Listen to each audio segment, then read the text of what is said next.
Bom dia a todos, vamos dar início ao 79º dia da quarentena espiritual. Hoje é sexta-feira, 19 de junho de 2020. Estamos tratando sobre os símbolos da fé reformada, Confissão Belga, 14º artigo. Vamos dar início orando a Deus. Pedimos ao Deus orientação sobre as nossas vidas nesse momento de devoção, onde nós, mediados pelo Teu Espírito, consagramos as nossas vidas para que o Senhor, nesse exercício diário que estamos fazendo, venha se alegrar de nós, encher o nosso coração com o Teu Espírito, a fim de vivermos a vida que o Senhor deseja. E assim o Senhor seja glorificado através de nós, enquanto nos ensina. Agradecemos a oportunidade que temos de estarmos juntos com a igreja, nesse propósito, que o Senhor venha abençoar a vida de cada um, perdoando os pecados, renovando a fé, o vigor, a alegria de fazer parte do Teu povo. A nossa oração no nome de Jesus. Amém. Vamos lá, 14º artigo, falamos sobre a criação de anjos, depois entrou a providência e hoje a Confissão Belga aborda a criação do homem. De forma sucinta, lembre-se sempre que é uma confissão mais direta para tratar de alguns assuntos mais pertinentes da época. Depois nós teremos a Confissão de Fé de Westminster, que vai abraçar toda a teologia reformada e ser bem mais ampla, mas é um belo uma síntese, digamos assim, do que diz as Escrituras sobre nós e sobre o homem, por exemplo, no artigo 14. Diz assim a Confissão Belga, no artigo 14: cremos que Deus criou o homem do pó da terra e o fez e formou conforme sua imagem e semelhança, ou seja, bom, justo e santo, capaz de concordar em tudo com a vontade de Deus. Mas quando o homem estava naquela posição excelente, ou seja, sem pecado, ele não valorizou e não a reconheceu como excelente. Então, o artigo 14 começa enfatizando que nós somos criaturas formadas de um Criador, ou seja, a terra tem um Criador, tem um Deus, e nós fomos feitos, conforme diz aí, do pó da terra. Gênesis 2:7. Então formou o Senhor Deus ao homem do pó da terra e lhe soprou nas narinas o fôlego de vida. E o homem passou a ser alma vivente. E Eclesiastes, que é o segundo texto, 12:7, confirma exatamente o que diz Gênesis, dizendo também que o retorno do homem será o pó da terra. Diz lá Eclesiastes 12:7. E o pó volte à terra como o era, e o espírito, o que foi soprado na narina do homem, volte a Deus que o deu. Esse versículo é mais um que indica que há uma, didaticamente falando, dicotomia, né? O pó, a matéria, volta à terra. O espírito, ou se você quiser dizer alma, volta a Deus. Não tem uma terceira parte que fica vagando, ou sabe-se lá para onde vai. É o pó para a terra, o espírito para Deus, porque é Ele que soprou o espírito de vida na matéria. Tá? E isso, os dois juntos formam o que diz Gênesis 2:7, uma alma vivente. Então é assim que nós somos criados. Tá? Mas diz também que nós somos criados à imagem e semelhança de Deus. Então nós temos os atributos comunicáveis de Deus, algumas coisas que Deus passou para o homem, para a sua criatura, para que então ela seja a imagem e semelhança. Imagem, obviamente, que não é corporal, porque Deus é espírito, mas que tivesse uns atributos que Deus tem, tá? E por isso ele é tido também como bom, justo e santo, nesse sentido. Mas não se esqueça, isso antes da queda, hein? Isso antes da terra, foi como Deus o criou. Gênesis 1:26-27 diz o quê? Também disse Deus: façamos o homem à nossa imagem, conforme a nossa semelhança, Tenha ele domínio sobre os peixes do mar, sobre as aves dos céus, sobre os animais domésticos, sobre toda a terra e sobre todos os répteis que rastejam pela terra. Criou Deus, pois, o homem à sua imagem, a imagem de Deus o criou, homem e mulher os criou. Então veja, criou, pois, Deus, confirmando o que já havia sido dito lá no início do versículo 26, façamos o homem à nossa imagem e semelhança. Depois no versículo 27, criou, pois, Deus, o homem à sua imagem e semelhança. O que está no meio dessas duas frases? Que ele teria domínio, que o homem teria domínio sobre as demais obras da criação. Então, dessa forma, o homem recebeu capacitação de Deus para cuidar, para subjugar toda a criação e zelar, cuidar e administrar ela. Deus deu todas as condições para ele. Efésios 4:24 é outro texto que concorda com esse, que fala dessas imagens e semelhança, referindo-se aos atributos de Deus, alguns dos atributos. É claro que nossa ideia, nosso exercício devocional não é para falar sobre os atributos de Deus, mas acaba dando uma mexida aí, né? Uma encostada aí nos atributos, porque diz, e vos revistais do novo homem. Então Paulo dizendo que nós temos a mente renovada, transformada, então já podemos nos despir da velha criatura e revestir do novo homem. E como era o novo homem? Efésios 4:24.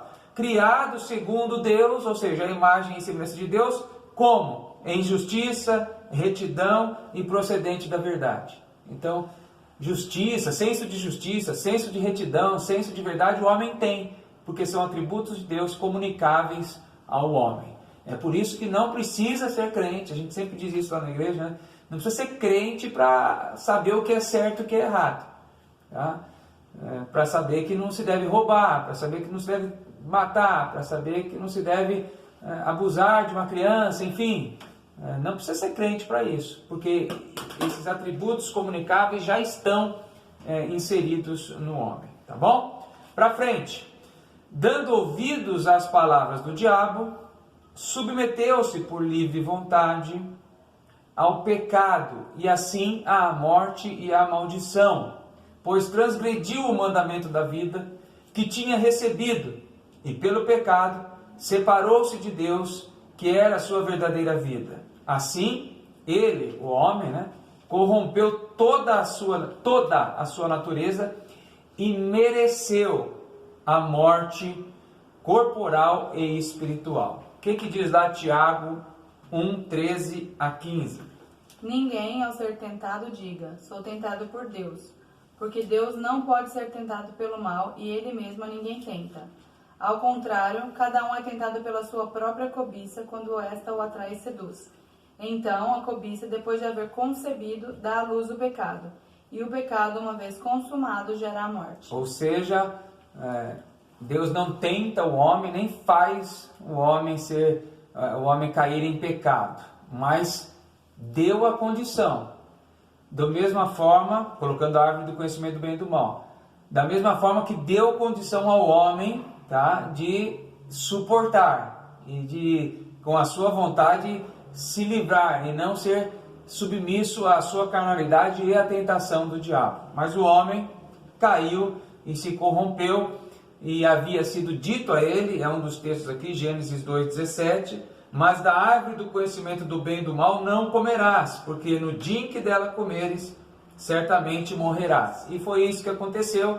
Então o homem merece. Por isso não há injustiça de Deus quando algumas pessoas dizem assim, não deve haver eleição, não pode haver eleição ou predestinação, do homem, porque seria injustiça da parte de Deus eleger alguns e não outros. Não é injustiça, porque foi merecida a condenação pela desobediência. Então todos merecem a morte oriunda do pecado. 1 João 2,16. Porque tudo que há no mundo, a concupiscência da carne, a concupiscência dos olhos e a soberba da vida não procede do Pai, mas procede do mundo. Ou seja, tudo que é de mal e que fez o homem cair, não foi Deus que lançou ao homem, mesmo que tenha sido dada a possibilidade, mas o homem que foi buscar, e Tiago diz que foi pela sua cobiça, porque ele desejou desejou ter conhecimento acima daquele que foi dado, tá bom? Vamos para frente.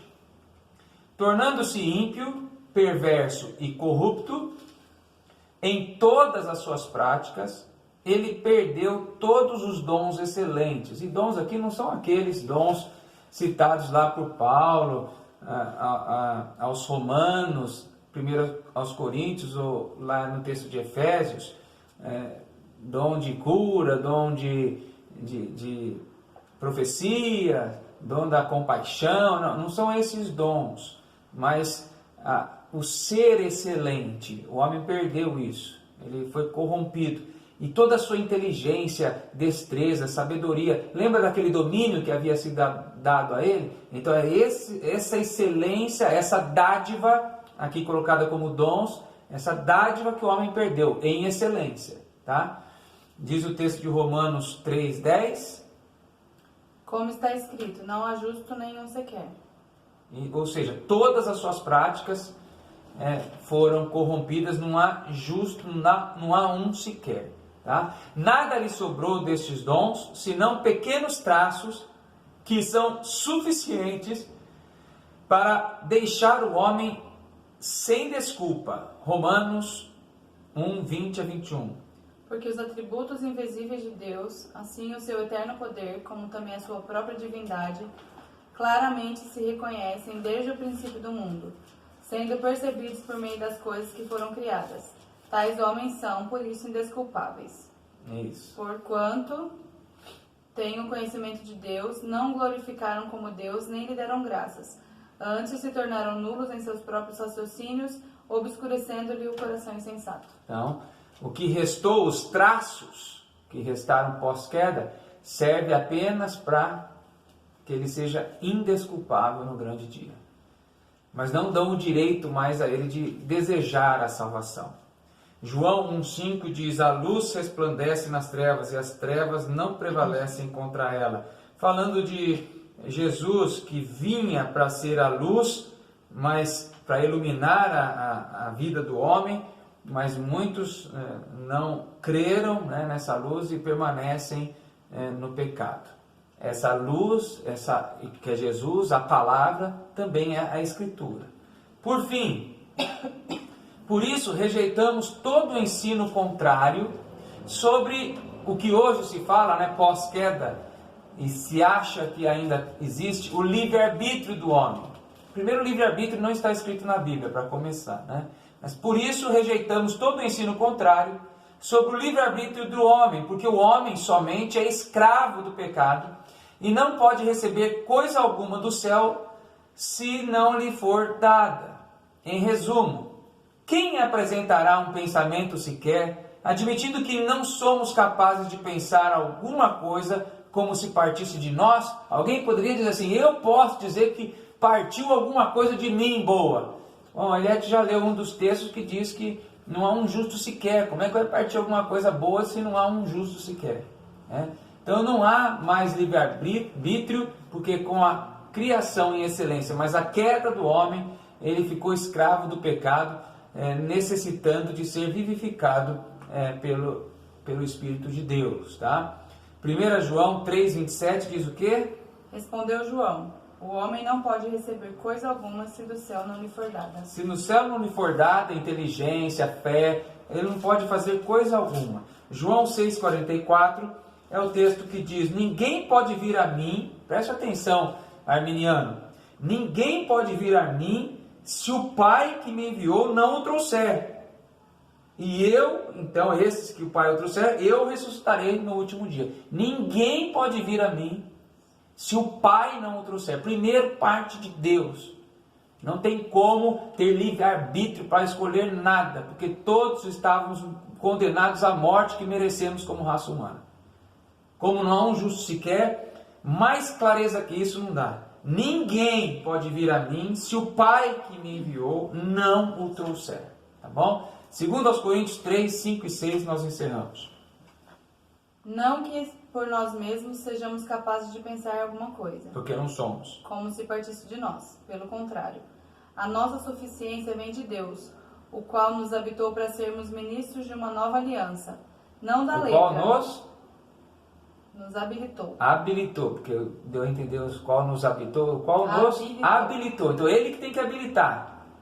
Para sermos ministros de uma nova aliança. Não da letra, mas do Espírito, porque a letra mata, mas o Espírito vivifica. Deus abençoe o nosso coração, que nós tenhamos humildade para reconhecer que sem Deus é impossível. Esquece livre-arbítrio. Quando alguém te disser alguma coisa de livre-arbítrio, você já, primeira coisa, tenha misericórdia da vida dessa pessoa, que você já compreende que ela não conhece Bíblia. Então, se ela te falasse sobre livre-arbítrio, que não está na Bíblia, já tenha misericórdia, porque nós não somos melhores. Mas tenta ensinar, tenta mostrar biblicamente, está aí alguns textos, João 3,27, João 6,44, 2 aos Coríntios 3, 5 e 6, que mostra que se o Pai não trouxer essa suficiência, não nos habilitar, não tem como, tá? Por isso, toda a glória, todo louvor, todo poder, só ao Senhor.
Senhor, nós somos gratos a Deus porque um dia o Senhor nos escolheu para que juntos, ó Pai, nós pudéssemos te louvar, ó Pai, que nós pudéssemos te adorar, ó Pai, glorificar o teu nome.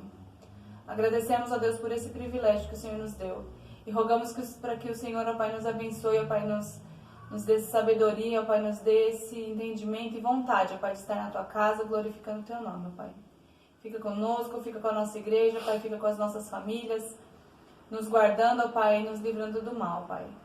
Fica com cada um de nós nesse dia, é o que nós te pedimos e agradecemos em nome de Jesus. Amém. Amém.